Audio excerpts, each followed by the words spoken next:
रबीउल अव्वल का महीना शुरू हो चुका है और अपनी बरकत के साथ जारी है। और आज मैं आपको रबीउल अव्वल का एक खास वजीफा दे रहा हूं जो बड़ा अहम वजीफा है। इस वजीफे से कई लोगों की जिंदगी बदल चुकी है।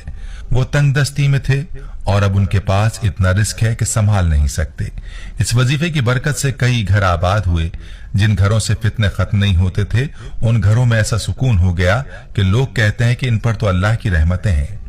मेरे भाई और मेरी बहनों, अगर आप भी चाहते हैं कि आपके घर पर अल्लाह की रहमतें हों, दौलत की वुसअत हो और घर में सुकून हो, तो आपने इस वजीफे को मिस नहीं करना और इस वजीफे को माह रबीउल अव्वल में जरूर करना है। वजीफे के हवाले से मुकम्मल तफसील आप सुन लीजिए और तरीका मैं आपको बताऊंगा। जो शराइत बताऊंगा उनके मुताबिक आपने वजीफा करना है, वरना फायदा ना होगा। याद रहे कि यह वजीफा असर की नमाज के बाद का वजीफा है, इसलिए आपने असर और मगरिब के दरमियान इस वजीफे को करना है। वजीफे का तरीका यह है कि सबसे पहले दुरूद पाक पढ़ना है।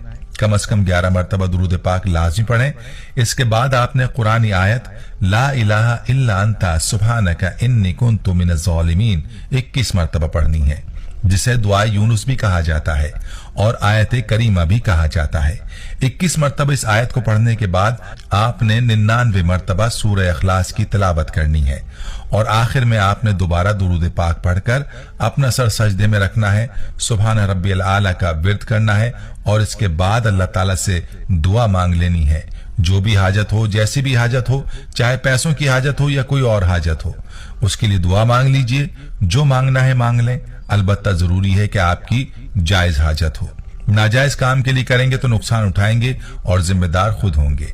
अगर आप इस अमल को पूरे यकीन के साथ रबीउल अव्वल में असर के बाद कर लें तो इंशाअल्लाह आपकी कोई हाजत ऐसी नहीं रहेगी जो पूरी ना हो।